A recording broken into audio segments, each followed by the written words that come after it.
स्वागत है आप सभी को आपके अपने YouTube channel English with S K. Shravan. तो ये हमारा तीसरा वीडियो है और आज का जो हमारा सेशन है इसमें बहुत ही इंपॉर्टेंट क्वेश्चंस मैं लेकर आया हूँ।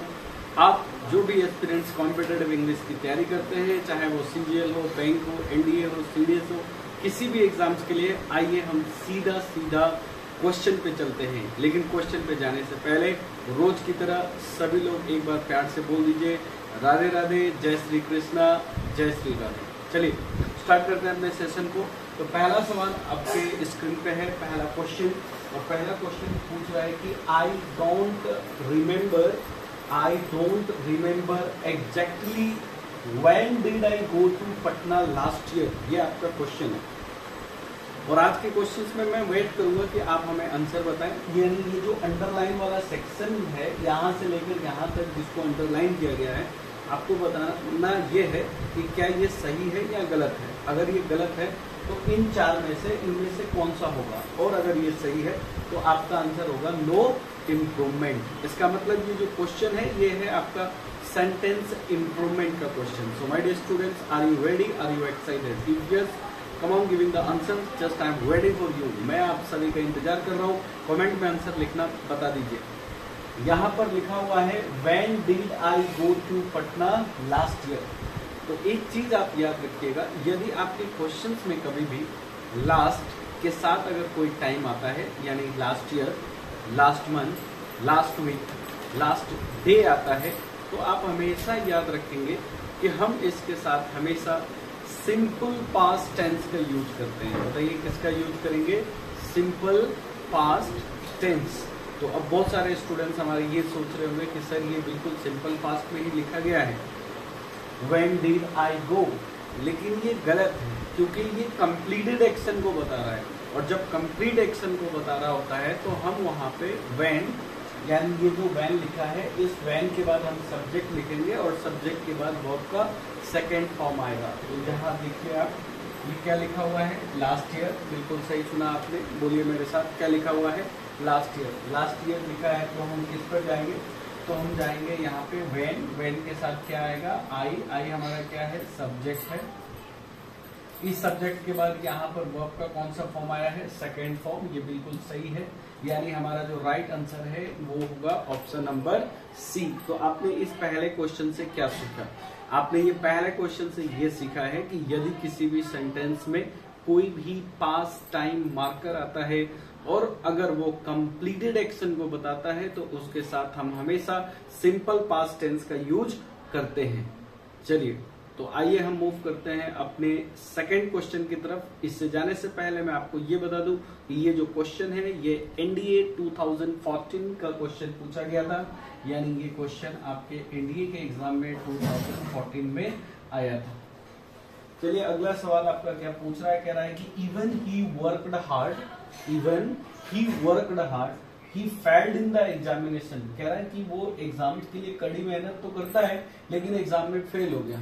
तो आप खुद सोच के देखो, एक तरफ वो पॉजिटिव दे रहा है और दूसरी तरफ वो नेगेटिव मीनिंग को दे रहा है। एक तरफ कड़ी मेहनत भी कर रहा है और दूसरी तरफ फेल भी हो रहा है। इसका मतलब ये जो इवन वर्ड लिखा गया है जिसको इसने अंडरलाइन किया है, तो इसके चार ऑप्शन है। पहला ऑप्शन है सिंस, दूसरा ऑप्शन है अल्दो, तीसरा ऑप्शन है फोर और चौथा ऑप्शन है नो इम्प्रूवमेंट। तो मैं वेट कर रहा हूँ, फटाफट आंसर कमेंट में लिखकर बता दीजिए कि इसमें राइट आंसर क्या होगा। जी बिल्कुल। तो यहाँ पर आप देख सकते हैं बीच में लिखा हुआ है कोमा। तो आप एक कंसेप्ट को नोट कर सकते हैं। कंसेप्ट क्या है वो मैं आपको बता देता हूँ कि यदि अल्दो आता है, अल्दो, तो अल्दो के साथ हम लोग यूज करते हैं यट का। अल्दो और दो के साथ हम यट का यूज करते हैं। अल्दो और दो का मतलब होता है यद्यपि। और अगर यट नहीं आता है तो इस यट की जगह पे हम कोमा पंक्चुएशन का यूज करते हैं। कोमा, इसका मतलब यहाँ पर अगर कोमा आ रहा है तो ये इवन की जगह हमारा आंसर आएगा अल्दो।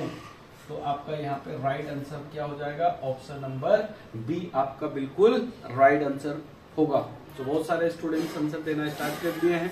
आंसर दीजिए, चाहे गलत हो चाहे सही हो। जितने भी लोग मुझे देख रहे हैं फ्रेंड्स, बहुत अच्छी बात है कि आप सपोर्ट कर रहे हैं, आप वीडियो को देख रहे हैं। बहुत सारा आप लोगों ने वीडियो के ऊपर कम से कम मैं ये देख रहा हूँ कि मेरा जो फर्स्ट सेकेंड थर्ड यानी जो 3 वीडियो गया है तो उसमें काफी सारे लोगों ने वीडियो को देखा है, बहुत सारे लोगों ने प्यार दिया है, तो अच्छी बात है। Thanks to all of you. और अगर आपको वीडियो अच्छा लग रहा है तो प्लीज आप अपने फ्रेंड्स को जरूर शेयर करें और एक प्यारा सा लाइक और मुस्कान दे दीजिए। चलिए आइए थोड़ा सा आगे बढ़ते हैं। अगला सवाल आपका बहुत ही प्यारा क्वेश्चन है, कह रहा है कि वुड यू माइंड, क्या तुम्हें कोई दिक्कत होगी क्लोजिंग द विंडो। ये आप अपने जनरल लाइफ में भी आप यूज कर सकते हैं। कैसे? Would you mind closing the window. My dear students, ये क्या बता रहा है? Would you mind closing the window. जैसे मान लो कि हम लोग बैठे हुए हैं, किसी को हमने बोला कि भाई साहब थोड़ा सा आप ये खिड़की को बंद कर दीजिए, क्या आपको कोई दिक्कत होगा खिड़की को बंद करने में? तो एक बहुत प्यारा सा वर्ड मैं आपको बताता हूँ। कुछ वर्ड ऐसे होते हैं जो अपने बाद हमेशा जीरेंड का यूज लेते हैं। पहले आप इसका आंसर बताइए, फिर मैं आपको बताता हूँ। देखिए, पहला ऑप्शन इसका है to close, would you mind to close. दूसरा ऑप्शन है would you mind in closing. तीसरा ऑप्शन है would you mind for closing. और चौथा ऑप्शन है नो इम्प्रूवमेंट, यानी बिल्कुल सही लिखा गया है, कोई भी गलती नहीं है। तो आपको बताना है राइट आंसर आपका क्या होगा। सो माय डियर स्टूडेंट्स, फटाफट बता दो राइट आंसर क्या होगा।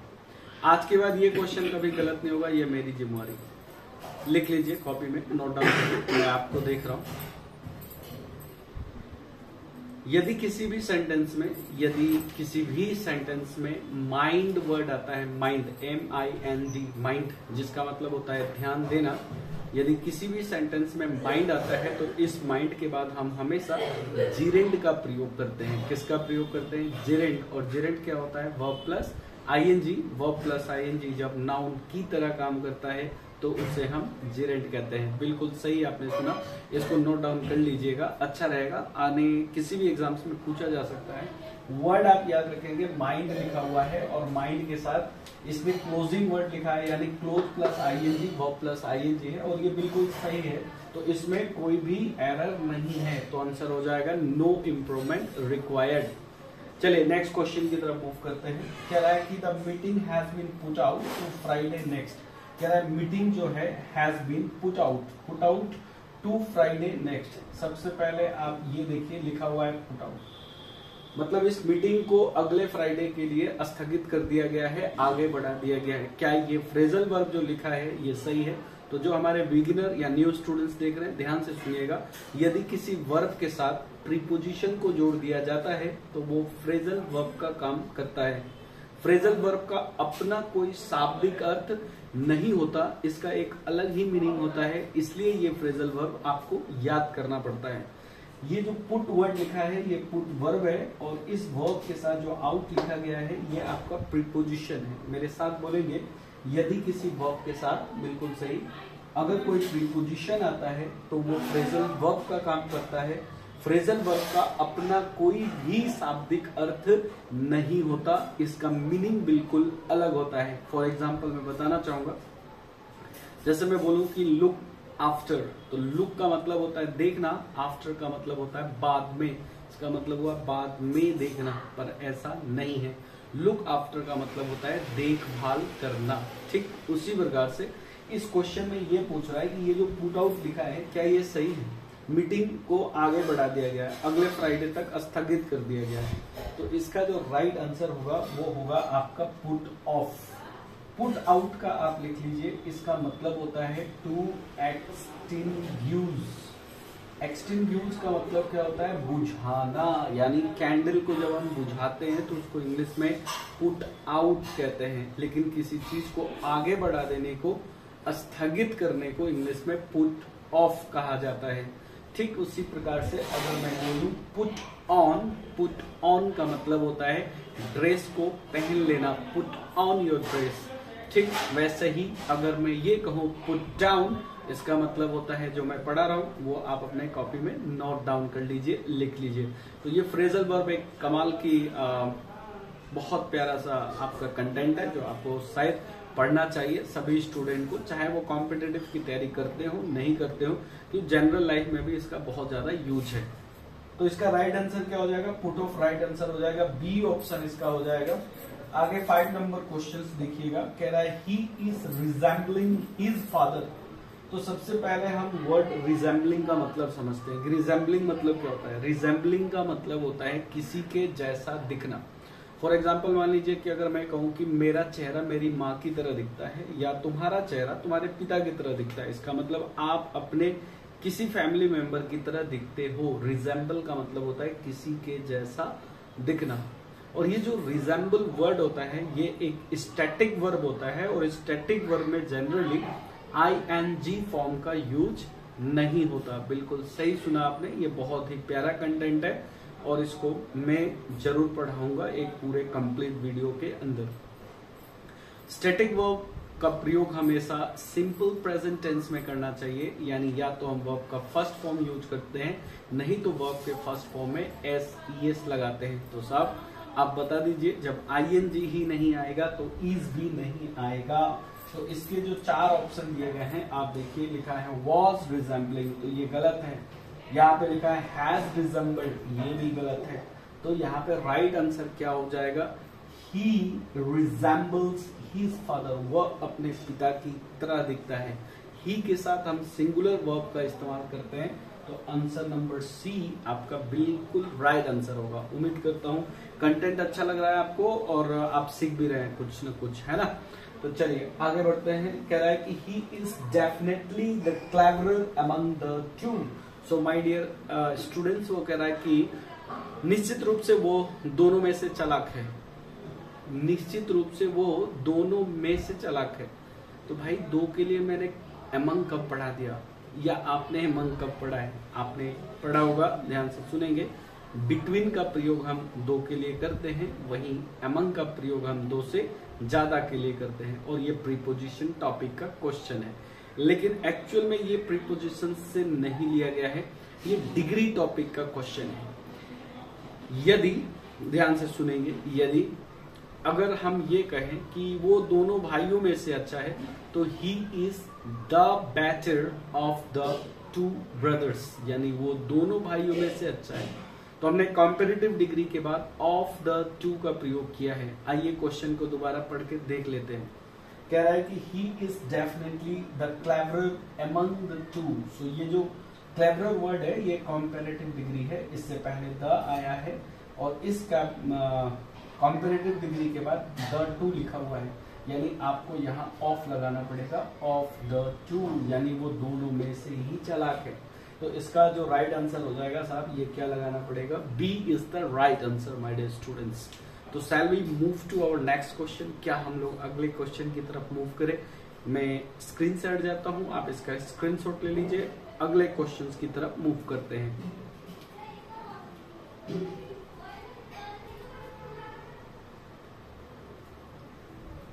सो my dear students, let's move to our next question. आइए अपने अगले क्वेश्चन की तरफ मूव करते हैं और अगला जो क्वेश्चन है वो है he is knowing the secret. Secret का मतलब होता है रहस्य, वो रहस्य को जान रहा है। आपका पहला ऑप्शन है नोज आएगा, हैज बीन नोइंग आएगा, वॉज नोइंग आएगा, या नो इम्प्रूवमेंट रिक्वायर्ड आएगा। तो सबसे पहले मैं आपको ये बता दूं कि ये जो नो वर्ड होता है, जैसे आप खुद बोल के देख लीजिए, मैं तुम्हें जानता हूं या मैं तुम्हें जान रहा हूं। कैसे बोलते हैं आप? मैं तुम्हें जानता हूं। सो ये जो नो है ये स्टैटिक वर्ब का काम करता है और स्टैटिक वर्ब के साथ आपने अभी थोड़ी देर पहले ही सुना कि स्टैटिक वर्ब के साथ हम ING फॉर्म का यूज नहीं करते हैं। स्टैटिक वर्ब का प्रयोग जनरली हम सिंपल प्रेजेंट टेंस के अंदर ही करते हैं। मैं तुम्हें जानता हूं, आई नो यू, न कि आई एम नोइंग यू। बिल्कुल सही सुन रहे हैं आप, आई नो यू होता है, आई एम नोइंग यू नहीं होता। तो इसका जो राइट आंसर होगा आप देख सकते हैं यहाँ पे ही लिखा है, और ही जो होता है ये सिंगुलर होता है। सिंगुलर सब्जेक्ट के साथ सिंगुलर वर्ब लगता है। तो आपका जो राइट आंसर हो जाएगा, फटाफट कमेंट में लिख कर बता दीजिए कौन सा आपका राइट आंसर हो जाएगा। तो ए आपका बिल्कुल राइट आंसर होगा। सो नेक्स्ट क्वेश्चंस की तरफ मूव करते हैं विदाउट वेस्टिंग योर टाइम्स, और इनको जरूर आप नोट डाउन जरूर करें। अच्छा, एक शिकायत और है, कई बार मैं कई क्वेश्चंस पूछ देता हूं आपसे कि आप इनको कमेंट में लिखकर बताएं, तो बहुत सारे नहीं बताते हैं। तो प्लीज आप वीडियो को पूरा देखें, लास्ट तक देखें और इन क्वेश्चंस के आंसर बताने का प्रयास करें। यदि हम वीडियो को केवल देख देख के स्किप कर रहे हैं, थोड़ा थोड़ा दिख रहे हैं, तो शायद हमें कंटेंट के बारे में पता नहीं चल पाएगा। ओरिजिनल कंटेंट, प्योर कंटेंट और लॉजिकल कंटेंट को सीखने के लिए आपको पूरे वीडियो को लास्ट तक देखना चाहिए, जहां तक मेरा मानना है। अगले क्वेश्चन की तरफ हम मूव करते हैं। कह रहा है कि if you will come with me I shall be happy, यदि तुम मेरे साथ आते हो तो मैं खुश हूंगा। ये कह रहा है यदि तुम मेरे साथ आओगे या मेरे साथ चलोगे तो मैं खुश हूंगा। ध्यान से सुनिएगा, if you will come I will help you, यदि तुम मेरे पास आओगे तो मैं तुम्हारा मदद करूंगा। मेरे भाई, यदि तुम मेरे पास आते हो तो मैं तुम्हारा मदद करूंगा। पहले आओगे फिर मैं मदद करूंगा। जो पहला सेंटेंस होगा वो सिंपल प्रेजेंट टेंस में होता है और जो दूसरा सेंटेंस होगा वो सिंपल फ्यूचर टेंस में होता है। इसके भी मैं एक वीडियो बनाऊंगा, बहुत ही प्यारा सा कंसेप्ट है। यदि कोई कार्य भविष्य में एक के बाद एक होता है और दूसरे कार्य का होना पहले कार्य पे अगर निर्भर करता है तो हम पहले कार्य के लिए सिंपल प्रेजेंट टेंस का यूज करते हैं और दूसरे कार्य के लिए हम हमेशा सिंपल फ्यूचर टेंस का यूज करते हैं। और प्यारा सा मैं आपको कंटेंट दे रहा हूं, ध्यान से सुनिएगा। कभी भी एक सेंटेंस के अंदर 2 बार शैल विल का यूज हम नहीं कर सकते हैं। अगर कहीं 2 बार शैल विल आ रहा है, समझ जाइएगा कि ये गलत लिखा गया है। एक विल को हटाना पड़ेगा। कहाँ हटाएंगे? जहां कंडीशन होगा। कंडीशन क्या है? इफ। ये इफ के बाद हम कभी भी शैल और विल का यूज नहीं करते हैं। तो ये आपके लिए बहुत आसान बन गया। तो यहाँ पर देखिए हम लिखा है इफ यू विल कम, सो आपको विल हटाना पड़ेगा और आपको लिखना पड़ेगा if you come with me. तो आपका राइट आंसर हो जाएगा ए, आपका बिल्कुल राइट आंसर हो जाएगा। चलिए अगला क्वेश्चन की तरफ हम लोग मूव करते हैं, यानी नेक्स्ट क्वेश्चन की तरफ। और कह रहा है कि ही वॉज आस्क्ड, उससे पूछा गया। ही वॉज आस्क्ड, यानी ये जो वॉज है ये आपका बी वर्ब है और ये आस्क्ड है, ये वर्ब का थर्ड फॉर्म है। यानी सेंटेंस जो है वो एक्टिव में ना होके किस में चला गया? पैसिव में चला गया है। ही वॉज आस्क्ड, क्या पूछा गया? To arbitrate. आर्बिट्रेट का मतलब होता है मध्यस्थता करना, यानी बीच में आकर दो पार्टी को समझाना। विथ लिखा हुआ है two merchants in a disputes, two merchants in a dispute. ठीक है, ये आपसे पूछा जा रहा है। तो फ्रेंड्स आप हमेशा याद रखिएगा, आपका पहला ऑप्शन है to arbitrate between, to arbitrate at, to arbitrate, या कह रहा है कि नो इम्प्रूवमेंट, ये आपसे पूछ रहा है। तो यहाँ पे सीखने वाली बात मैं आपको बता दूं कि आर्बिट्रेट के साथ विथ नहीं लगता है, आर्बिट्रेट के साथ हम बिटवीन शब्द का प्रयोग करते हैं। यानी आपका जो राइट आंसर होगा वो होगा option number A, arbitrate between, यानी दो लोगों के बीच में मध्यस्थता करना। सो उम्मीद करता हूं अगले क्वेश्चंस की तरफ हम लोग आगे बढ़ते हैं। और कह रहा है कि he is living in this house for 10 years, he is living in this house for 10 years, वो 10 साल से इस घर में रह रहा है। यदि कोई काम पास्ट में स्टार्ट हुआ है और वर्तमान में भी चल रहा है तो हम प्रेजेंट परफेक्ट कंटिन्यूअस टेंस की तरफ जाते हैं। तो यहाँ इज लिविंग है, ये गलत है, आपका राइट आंसर होगा हैज बीन लिविंग। ये ध्यान रखिएगा क्योंकि यहाँ पर टाइम दिया हुआ है फॉर 10 years, इसीलिए आप इज लिविंग नहीं लिख सकते, इसकी जगह लिखना पड़ेगा हैज बीन लिविंग और ये आपका राइट आंसर होगा। नेक्स्ट क्वेश्चन की तरफ चलते हैं फ्रेंड। कह रहा है कि majority to the passenger could have been saved. कह रहा है कि बहुत सारे majority to the passenger, passengers को बचाया जा सकता था, could have been saved if the driver had applied, यदि ड्राइवर अप्लाइड किया होता, had applied the brakes in time, अगर ब्रेक को सही समय पे अप्लाई किया होता तो बहुत सारे पैसेंजर को बचाया जा सकता था। इसका मतलब कि दोनों ही काम नहीं हुआ है, ना ही पैसेंजर बचे हैं और ना ही उसने ब्रेक को सही समय पे अप्लाई किया है। सो फ्रेंड आप ध्यान से सुने, ये जो कंडीशंस इफ लिखा गया है आप हमेशा चेक करिएगा। इफ के बाद द ड्राइवर सब्जेक्ट हुआ, हैड आपका आ रहा है, इसके बाद वर्ब का थर्ड फॉर्म दे रखा है, ये देखिए subject plus head plus verb का थर्ड फॉर्म है यहाँ पर। तो इससे पहले इसने लिखा है a majority to the passenger could have been saved, could have been saved. इसका मतलब ये जो सेंटेंस है ये आपका एक्टिव में नहीं है, ये किस में है, पैसिव में है, क्योंकि ये बिन है। बिन क्या है, बी है, बी के बाद वर्ब का कौन सा फॉर्म है, थर्ड फॉर्म है। तो ये सेंटेंस आपका बिल्कुल यहाँ पर करेक्ट दिया गया है, ये गलत नहीं है, ध्यान रखिएगा। तो आपका इसमें जो राइट आंसर होगा वो आंसर होगा आपका ऑप्शन नंबर सी। चलिए 12 नंबर क्वेश्चंस। हर वीडियो के बाद मैं इस वीडियो में भी आपको एक लास्ट क्वेश्चन दे रहा हूं। उम्मीद करता हूं कि आप इसका आंसर कमेंट में लिखकर जरूर बताएंगे। मैं क्वेश्चन पढ़ देता हूं आपके लिए, और आज के लिए ये छोटे से सेशंस के लिए आखिरी क्वेश्चन है। अगले वीडियो में आपसे जरूर मुलाकात होगी। हम लोग किस प्रकार से अपने वीडियो चला रहे हैं एक बार मैं आपको बता देता हूं। एक दिन छोड़कर दूसरे दिन शाम के 8 बजे, यानी रात के 8 बजे, सॉरी नाइट में, इवनिंग बोल सकते हैं आप उसको, 8 बजे 8 PM में हम लोग अपने वीडियो को लाइव लेके आ रहे हैं आपके लिए। और इसमें हम कॉम्पिटिटिव एग्जाम्स के जो पिछले ईयर्स के क्वेश्चंस पूछे गए हैं किसी भी कॉम्पिटिटिव एग्जाम्स में, उनको मैं लेकर आपके लिए आ रहा हूं। आज का जो हमारा सेशन था ये कंप्लीट एनडीए के 2014 पेपर का सेंटेंस इंप्रूवमेंट का क्वेश्चन था। दोबारा बताना चाहूंगा, क्वेश्चन कभी एग्जाम्स में पूछ कर नहीं आते। कंटेंट तैयार करिए, कंसेप्ट तैयार करिए, अच्छे से पढ़िए, नोट्स बनाइए, हैंड रिटन नोट्स बनाइए। इसी के साथ मैं एक और अनाउंसमेंट करना चाहता हूं कि मेरी ग्रामर की मेरी 3 बुक आने वाली है। जो पहली किताब है मेरी ग्रामर कंप्लीट ग्रामर कंसेप्ट, दूसरी टॉपिक वाइज प्रैक्टिस सेट, और तीसरी वॉकेब की। तो मेरी पहली किताब यानी मंडे को कल लॉन्च होने जा रहा है, सॉरी मंडे को, यानी आज लॉन्च हो गया है। और ये जो हमारा किताब है ग्रामर, ये आपको अवेलेबल मिलेगा। अभी जो स्टूडेंट्स जयपुर में रहते हैं वो YSM क्लासेस के अंदर ये किताब आपको मिल जाएगा, आपको वहां से अवेलेबल है। इसमें बिल्कुल बेसिक लेवल से लेकर एडवांस लेवल तक मैंने लिखने का काम किया है, और हर कंसेप्ट के बाद मैंने क्वेश्चन दिए हैं ताकि आप उसको खुद से प्रैक्टिस कर लेंगे। और जब वो किताब आप पढ़ लेंगे तो उसके साथ साथ पैरेलली एक प्रैक्टिस बुक भी आएगी मेरी, जो टॉपिक वाइज होगा। और लास्ट यानी थर्ड बुक जो होगी मेरी वो होगी वॉकेब की कंप्लीट बुक। उसमें हम बहुत सारे प्रीवियस ईयर के क्वेश्चंस लेकर आएंगे। सो इसका क्वेश्चंस मैं पढ़ देता हूं। कह रहा है कि hardly had he reach home then the telephone ring. मुश्किल से वो घर पहुंचा ही था कि फोन बजने लगा, ये कह रहा है ये क्वेश्चंस के अंदर। आपको बताना है कि ये जो अंडरलाइन किया हुआ सेक्शन है देन, क्या ये गलत है, यदि गलत है तो इसकी जगह राइट आंसर क्या होगा।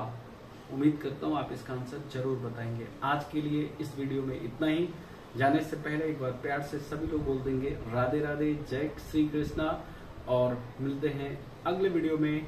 Take care, love you all, bye bye.